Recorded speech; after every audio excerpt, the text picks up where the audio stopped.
Good morning students. நேற்று உள்ள வீடியோவில் நம்ம வாஸ்குலர் திசு தொகுப்பு பற்றி படித்தோம். இன்றைக்கி அதே பாடம் தான், 9வது பாடம், தாவர உள்ளமைப்பியலில் இன்னொரு திசு தொகுப்பு, புறத்தோல் திசு தொகுப்பு அல்லது எபிடர்மல் டிஷ்யூ சிஸ்டம் பற்றி நாம் படிக்க போகிறோம்.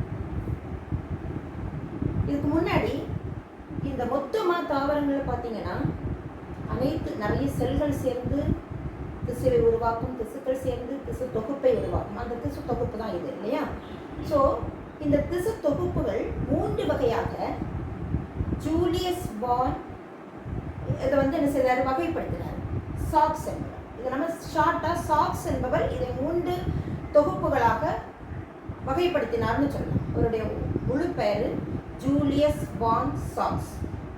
சாக்ஸினுடைய இந்த வகைப்பாடு தான், இந்த திசு தொகுப்பினுடைய வகைப்பாடு 3 விதமாக வகைப்படுத்தி இருக்கிறாரு. முதல்ல புறத்தோல் திசு தொகுப்பு, நம்ம இப்போ படிக்க போகிறது. நேற்று படித்தது வாஸ்குலார் திசு தொகுப்பு, இன்னொன்று அடிப்படை திசு தொகுப்பு. இந்த வாஸ்குலார் திசு தொகுப்பு ப்ரோகேம்பியத்திலிருந்து உருவாகுது. இப்போ புறத்தோல் திசு தொகுப்பு உங்களுக்கு புரோட்டோடர்ம் என்ற ஒரு ஆக்கு திசுவிலிருந்து உருவாகும். புரோட்டோடர்ம். ஸோ புறத்தோல் அல்லது எபிடர்மிஸ், இந்த வார்த்தை எபிடர்மிஸ் என்ற வார்த்தை, எபிடர்மிஸ் இந்த வார்த்தை ஒரு கிரேக்க வார்த்தை.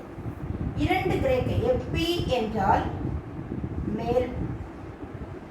மேலே அல்லது மேல் பக்கம் என்ற அர்த்தம். டர்மா என்றால், டர்மிஸ் என்றால் தோல். அப்போ இதிலிருந்தே உங்களுக்கு புரிஞ்சிருக்கும், எபிடர்மிஸ் என்றால் தோல் தொகுதியை பற்றி படிக்கக்கூடிய ஒரு தாவரத்தின் உடல் முழுவதுமாக ஒரு தோலினால் மூடப்பட்டிருக்கும் இல்லையா? இதை தான் நாம் என்ன சொல்றோம், அது வேரா இருந்தாலும் சரி, தண்டா இருந்தாலும் சரி, இலையா இருந்தாலும் சரி, ஒரு தோல் வெளிப்புறத்தின் அடுக்கு தான் அந்த புறத்தோல் என்று அழைக்கப்படுகிறது. ஸோ புறத்தோல் அல்லது epidermis, it is the outermost layer. It is the outermost layer. So இது எல்லாம், அது தாவரத்தில் இலையில இருக்கும், தண்டில் இருக்கும், வேரில் எல்லாத்துலேயும் அவுட்டர் மோஸ்ட் வெளியடுக்காக காணப்படக்கூடியது தான் இந்த புறத்தோல் திசு அப்படின்னு நாம சொல்லக்கூடியது.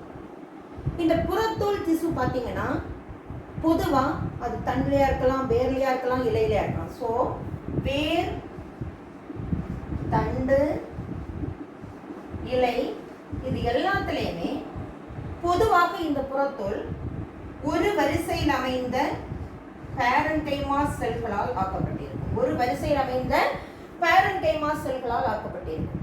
சரியா? அது வேரா இருந்தாலும் சரி, தண்டா இருந்தாலும் சரி, இலையா இருந்தாலும் சரி.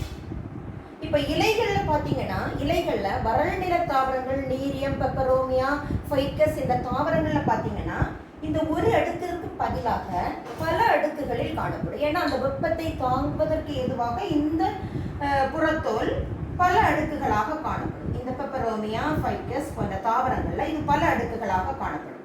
ஸோ பல அடுக்கு பெப்பரோமியா தாவரத்துல காணப்படுகிறது, இல்லைன்னா ஃபைக்கஸ் தாவரத்துல. சரியா? இந்த வறள் நில தாவரங்கள்ல பல அடுக்கு எபிடர்மிஸ், அதாவது multi layered epidermis is present in the zero phase like Ficus, Peperomia, Nerium, etc. You understand? So இது பொதுவா பாருங்க, there is no intercellular space in between the cells. செல் இடைவெளிகள் இல்லாமல் அவை நெருக்கமாக அமைந்து காணப்படக்கூடிய பேரன்கைமா செல்களால் ஆக்கப்பட்டிருக்கும். இனி இது ஒரு அடுக்கு போதும், நமக்கு நார்மலா ஒரு அடுக்கு தானே இருக்கும். ஸோ அதனால ஒரு அடுக்கு நம்ம வரைஞ்சிருப்போம். இந்த ஒரு அடுக்கு பேரன்கைமா செல்கள்ல பாத்தீங்கன்னா செல் இடைவெளிகள் இல்லை. இருந்தாலும் தண்டிலையும் இலைகளிலும் பார்த்தீங்கன்னா இவை தொடர்ச்சியாக இருக்காது. ஆங்காங்கே துளைகள் காணப்படும். இவை புறத்தோல் துளைகள் என்று அழைக்கப்படுகின்றன. ஆங்காங்கே என்ன காணப்படும்? துளைகள் காணப்படும்.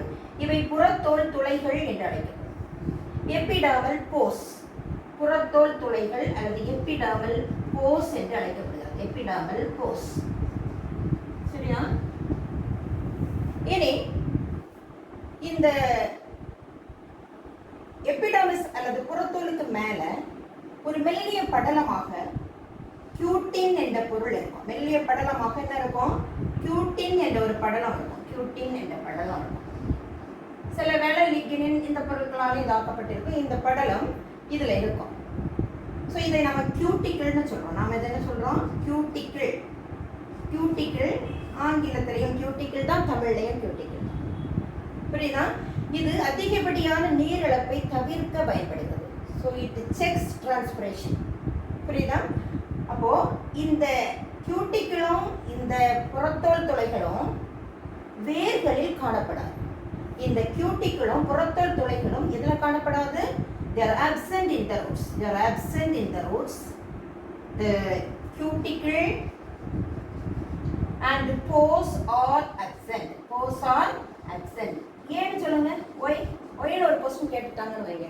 why there is no cuticle and epidermal pores or stomata in the root epidermis னு கேட்டா என்ன எழுதணும்?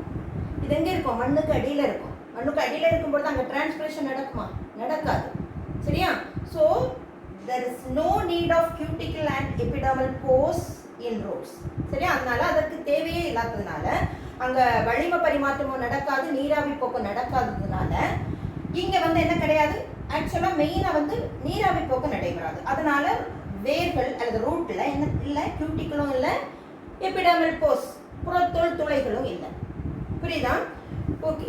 இனி இது புறத்தோல் நம்ம இதில் படிக்கக்கூடியது ரூட்ல, ஸ்டெம்ல, லீஃப்ல கம்பேர் பண்ணி நம்ம படிச்சிருக்கிறோம்.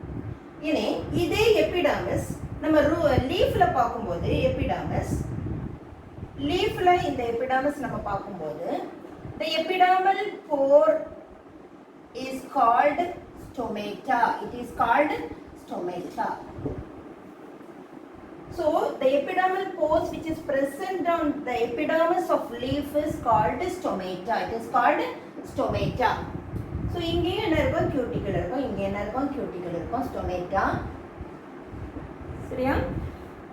Only in the stomata you could find the chloroplast. You could find the chloroplast only in the guard cells which are surrounding the stomata. So பாருங்க, இந்த ஸ்டொமேட்டா இந்த போரை சூழ்ந்து two specialized cells, ரெண்டு சிறப்பான அபரை விதை வடிவ செல்கள் இருக்குது இல்லையா?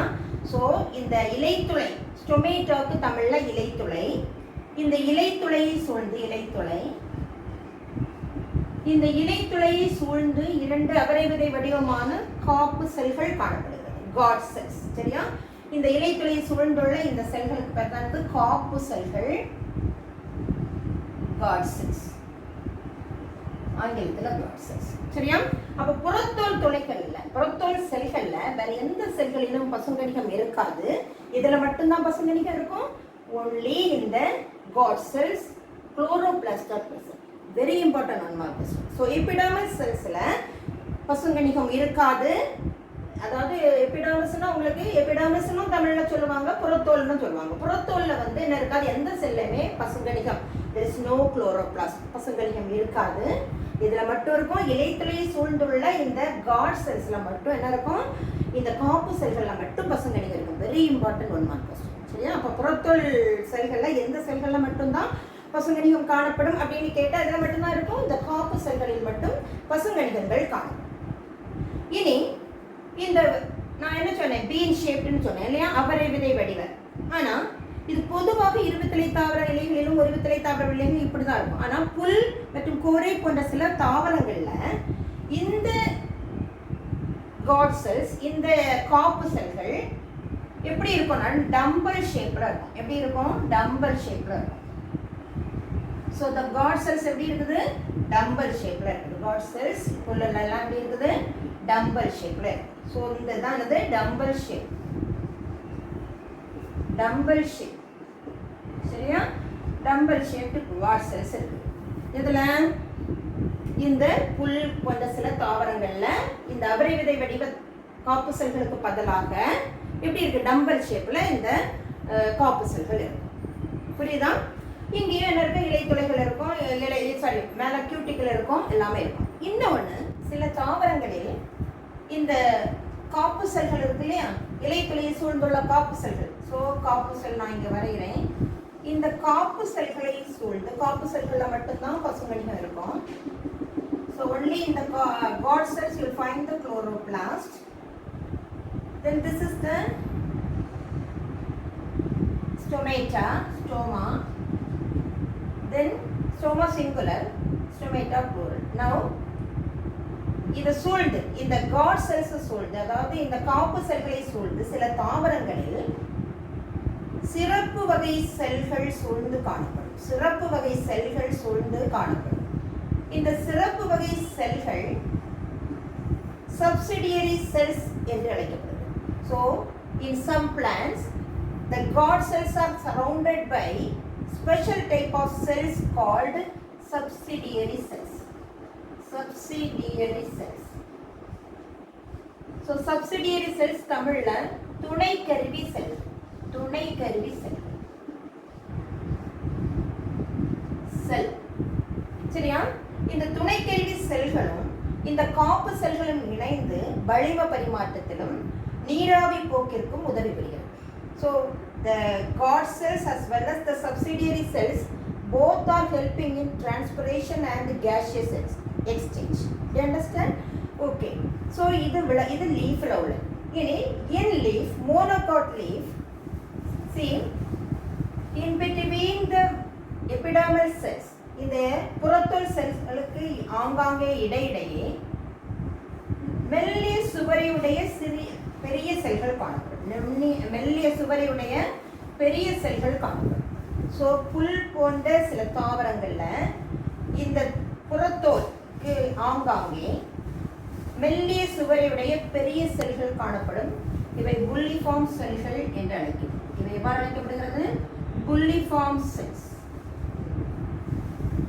இயந்திர செல்கள், தமிழ்ல இயந்திர செல்கள் என்று அழைக்கப்படும். புல்லிஃபார்ம் செல்கள் தான் எனது இயந்திர செல்கள் என்று அழைக்கப்படுகிறது. இந்த புல்லிஃபார்ம் செல்கள் எதற்கு பயன்படுகிறது? இலைகள் சுருள்வதற்கும் சுருள் மீண்டும் நீள்வதற்கும் சுருளிலிருந்து திரும்ப மீண்டு வருவதற்கும் இந்த புல்லிஃபார்ம் செல்கள் அல்லது இயந்திர செல்கள் பயன்படுகிறது. இந்த புல்லிஃபார்ம் செல்கள் குமிழுருவி செல்கள். அது பேர் குமிழுருவி செல்கள். சரியா? இந்த செல்கள் இதற்கு பயன்படுகிறது. இனி இது புல்லுல அப்படி இருக்கும். இது ரொம்ப இம்பார்ட்டண்டான 1 மார்க் கொஸ்டின் அடிக்கடி கேட்பாங்க. இந்த புல்லிஃபார்ம் செல்கள் அல்லது இந்த குமிழுருவி செல்கள். குமிழுருவி செல்கள். சரியா? குமிழுருவி செல்கள் எதற்கு பயன்படுகிறது அப்படின்னு கேட்பாங்க. அது கேட்டா உங்களுக்கு எழுத தெரியும்.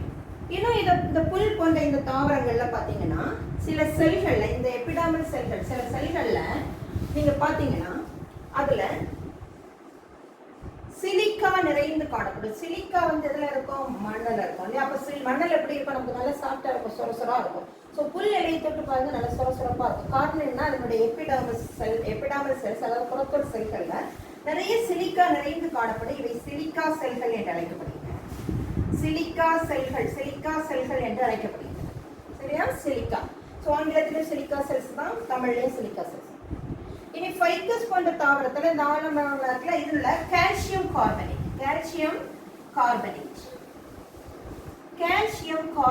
செறிந்து காணப்படும். இந்த கால்சியம் கார்பனேட் நிறைந்த இந்த எபிடாமல் செல்ஸுக்கு பேரு சிஸ்டோலித். Very important. சிஸ்டோலித் 3 மார்க்ல வரலாம், 2 மார்க்ல வரலாம், 1 மார்க்ல வரலாம். சரியா? ஸோ இந்த ஃபைக்கஸ் இந்த தாவரத்தினுடைய இலைகளின் புறத்தோல்ல கால்சியம் கார்பனேட் நிறைந்து காணப்படும். இதற்கு பேரு சிஸ்டோலித். இதற்கு பேர் என்னது? சிஸ்டோலித். இப்போ நம்ம வேரில் அதாவது தண்டில் உள்ளது, இலையில உள்ளது எல்லாம் பார்த்துட்டோம். வேர்ல உள்ளதும் பார்த்துட்டோம். வேர்ல ஏற்கனவே கியூட்டிக்குள்ள இருக்காது, புறத்தோல் துளைகள் ஸ்டொமேட்டாவும் இருக்காது அப்படின்னு நம்ம படிச்சோம். இனி இந்த வேர்கள்ல பாத்தீங்கன்னா இந்த புறத்தோல் ஆனது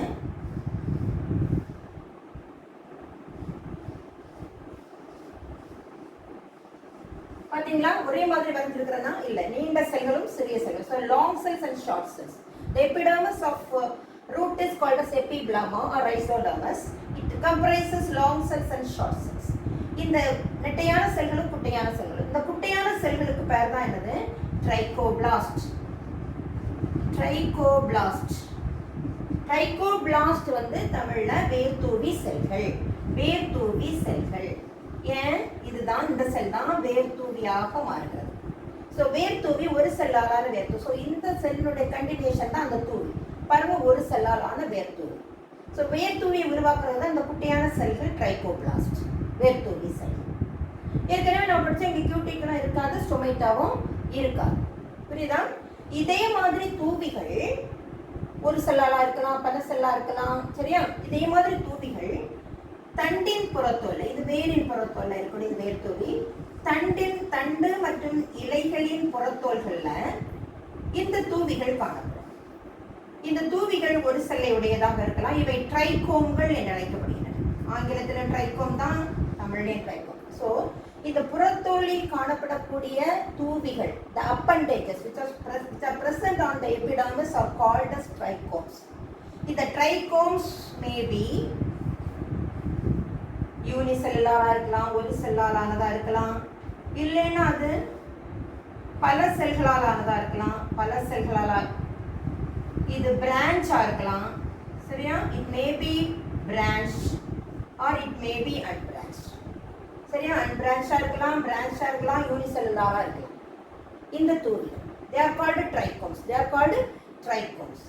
And in rose and osima, ரோஜாயிலையும் Thulasi ஆசிமத்திலையும் they may be glandular. கிளாண்டுலாரா இருக்கும், சுரப்பிகளை உடையதாக இந்த தூவிகள் காணப்படும். சரியா? இவை அனைத்தும் விதைகள், கனிகள் பரவுவதற்கு, விலங்குகள் நம்முடைய தன்னை காத்துக் கொள்வதற்கெல்லாம் இது பயன்படுகிறது. இனி பிரிக்கிள்ஸ். இந்த பிரிக்கிள்ஸ் அப்படின்னு சொல்லக்கூடியது முட்கள், சிறு முட்கள். சிறு முட்கள் வந்து எங்க இருக்கும்? சிறு முட்கள் எங்க இருக்கும்? இந்த எபிடர்மிஸ் அல்லது புறத்தோல்ல இருக்கும். நீங்க ரோஜால பார்த்திருப்பீங்க, இன்னும் பல தாவரங்களை பார்த்திருப்பீங்க இல்லையா?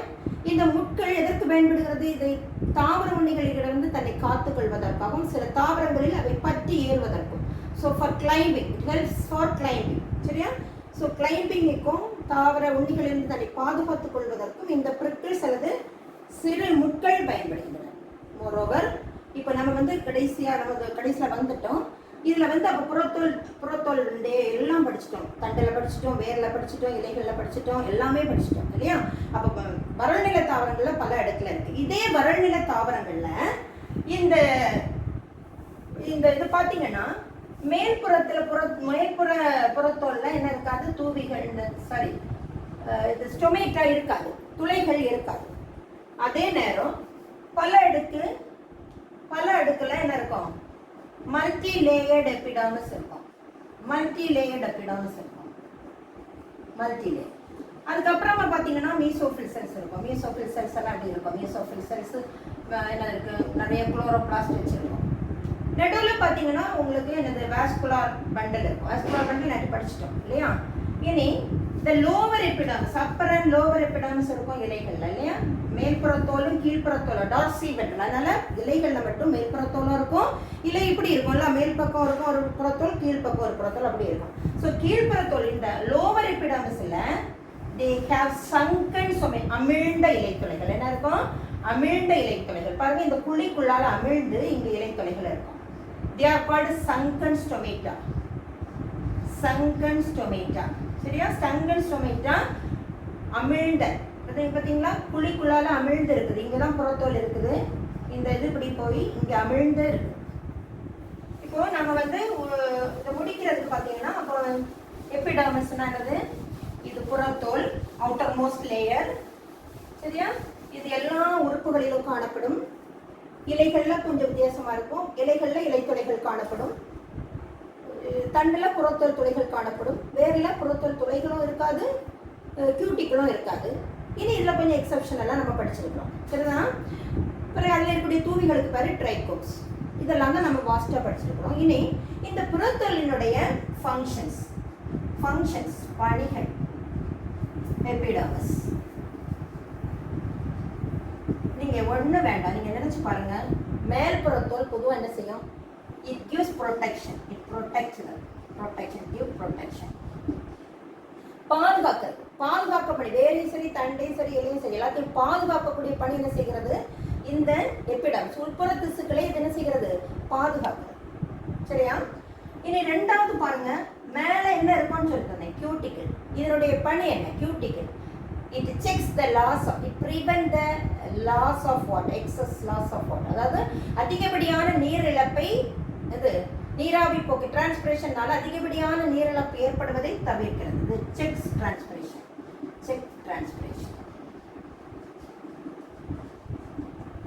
புரியுதா? ஸோ ஸோ அதிகப்படியான நீரிழப்பை, அதாவது நீராவி போக்கை கட்டுப்படுத்துகிறது. இனி இதுல என்ன இருக்கு? ஸ்டொமேட்டா இருக்குல்ல, ஸ்டொமேட்டானுடைய ஃபங்க்ஷன் என்னது? gaseous exchange and transpiration. So வளிம பரிமாற்றம் மற்றும் நீராவி போக்கை கட்டுப்படுத்துகிறது. எது? அதில் இருக்கக்கூடிய இலைத்துளைகள், ஸ்டொமேட்டா கட்டுப்படுத்துது. இது 3வது பாயிண்ட். 4வது பாயிண்ட், அதில் நம்ம என்ன இருக்கும்னு படித்தோம், ட்ரைகோம்கள் இருக்கும் இல்லையா? ட்ரைகோம்கள் இருக்கும். இந்த ட்ரைகோம்கள் என்ன பண்ணும்? dispersal of seeds. It helps in the dispersal of seeds and fruits. சரியா? விதைகள், கனிகள் பரவுவதற்கு இந்த ட்ரைகோம்கள் உதவியா இருக்கு. இன்னும் இந்த இதில் இருக்கக்கூடிய முட்கள் பார்த்தீங்கன்னா, முட்கள் இந்த தாவரங்களை என்ன செய்யுது? விலங்குண்ணிகளிடமிருந்து தன்னை பாதுகாத்துக் கொள்ள இது பயன்படுகிறது. இனி சில தாவரங்களில் இவை பற்றி ஏறவும் என்ன செய்கிறது? Climbing. It helps in climbing. சரியா? ஸோ இதெல்லாமே என்னது? அதனுடைய யூசஸ். இனி அதில் கிளாண்டுலார் ஹேர்ஸ் இருக்கும்னு படித்தோம்ல, கிளாண்டுலார் ஹேர்ஸ், சுரப்பிகள் இருக்கும். இந்த சுரப்பிகளும் தாவர உண்ணிகளிடமிருந்து அந்த தாவரத்தை பாதுகாக்க பயன்படுத்தப்படுகிறது. ஸோ அட்லீஸ்ட் ஒரு 3 பாயிண்ட் இதில் படிச்சு வச்சுக்கோங்க. உங்களுக்கு ஈஸி தான். முதல்ல ப்ரொடெக்ஷன் கொடுக்குது, உள்புற திசுக்களை பாதுகாக்குது. அடுத்தது என்னது? நீராவி போக்கை, அதில் இருக்கக்கூடிய அந்த கியூட்டிக்கிள் அதிகப்படியான நீரிழப்பை கட்டுப்படுத்துகிறது. அதில் இருக்கக்கூடிய ஸ்டொமேட்டா வளிம பரிமாற்றத்திற்கும் நீராவி போக்குக்கும் பயன்படுகிறது. So stomata helps in gaseous exchange and transpiration and the trichomes present. ட்ரைகோம், அதில் இருக்கக்கூடிய அந்த ட்ரைகோம் வந்து விதைகள் மற்றும் கனிகள் பரவுதலுக்கு பயன்படுகிறது. அதில் இருக்கக்கூடிய முட்கள் வந்து பகைகளிடமிருந்து தங்களை பாதுகாத்துக் கொள்ளவும் பற்றி ஏறவும் பயன்படுகிறது. இனி அதில் இருக்கக்கூடிய சுரப்பு, அந்த ஹேர்ஸ், சரியா? சுரப்பு ட்ரைகோம்கள் இதற்கு பகைவரிடமிருந்து, அதாவது தாவர உண்ணிகளிடமிருந்து தங்களை பாதுகாத்துக் கொள்ள பயன்படுத்தப்படுகிறது. ஸோ இதோட எபிடர்மல் டிஷ்யூ சிஸ்டம், அதாவது புறத்தோல் திசு சிஸ்டம் நம்ம முடிச்சிட்டோம். இனி அடுத்து படிக்கக்கூடியது ஃபண்டமெண்டல் டிஷ்யூ சிஸ்டம். அது அடுத்த வீடியோவில் பார்க்கலாம். தேங்க்யூ.